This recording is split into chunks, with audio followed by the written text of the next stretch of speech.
All right, so after finishing product rule, we're now going to start quotient rule, which is dividing. So we have two functions that we're dividing here, and so the derivative of those would be f prime of x times g of x.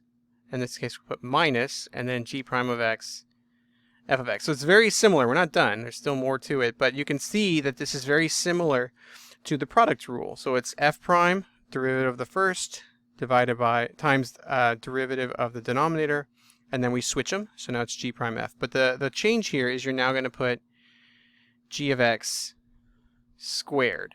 And so this becomes f prime g minus g prime f over g squared. So whatever's on the bottom will be squared. And so we're going to do derivative, I like to say top. So derivative of top times bottom. In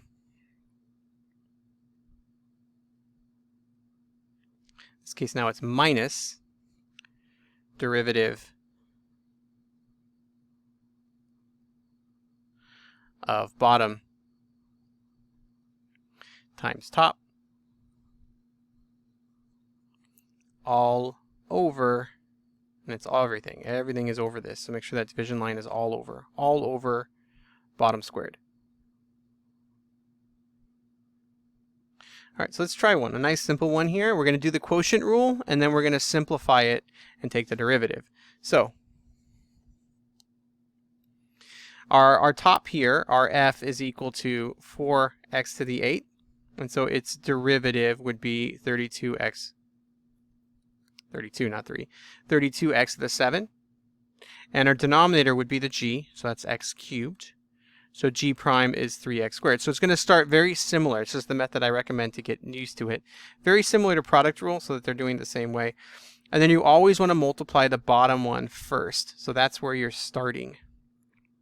So this would become 32x to the 7 times x cubed minus, and then we can now go to the other one.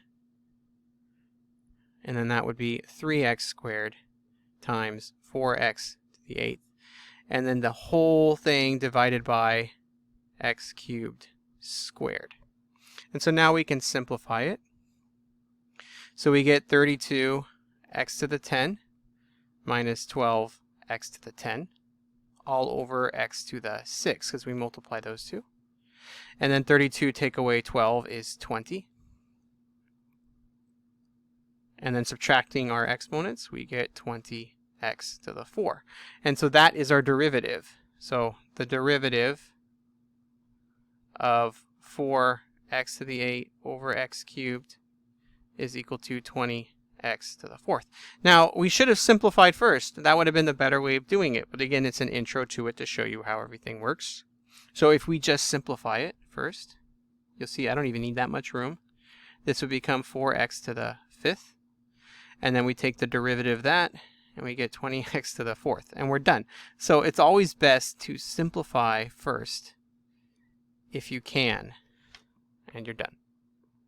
Right, but some of these we can't. So on that last one, you would simplify first, but on these you can't. And so we're going to do the same thing. We're going to write our top as f, and then take the derivative, and then our bottom as g, and then take the derivative, and then we're going to do our little multiply. So again, we always start with the bottom, the 2.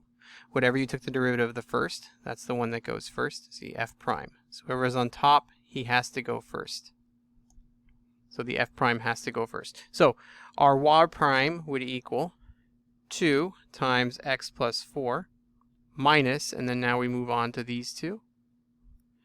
So 1 times 2x plus 3, and the whole thing divided by x plus 4. And so if you don't want to do this, that's completely fine. Just remember it's derivative of the top, which is 2 times x plus 4, minus derivative of the bottom, which is 1, times the top, which is 2x plus 3, all over the bottom, squared.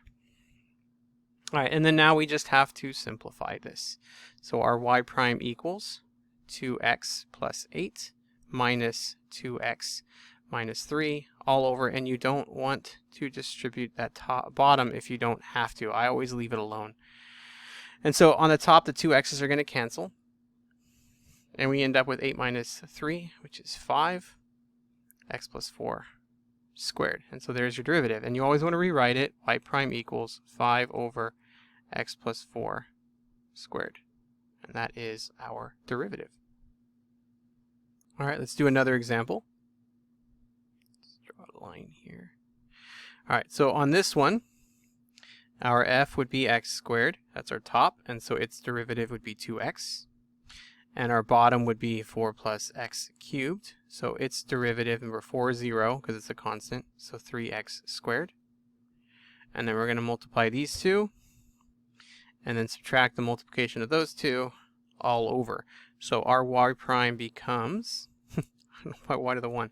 Y prime becomes, it would be 2x times 4 plus x cubed minus 3x squared times x squared all over the bottom squared. And so let's double check this. Derivative of x squared is 2x. That always has to go first. 4 plus x cubed. There's the minus. Perfect. Derivative of the bottom would be 3x squared times the top, which is x squared, and then the bottom squared. All right, so now we just need to simplify. So 8x plus 2x to the 4th minus 3x to the 4th all over 4 plus x cubed squared.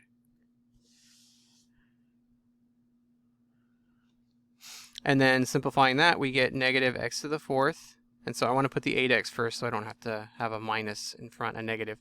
So 8x minus x to the 4th over 4 plus x cubed squared. And now a lot of these, they always want the answer fully factored, different forms.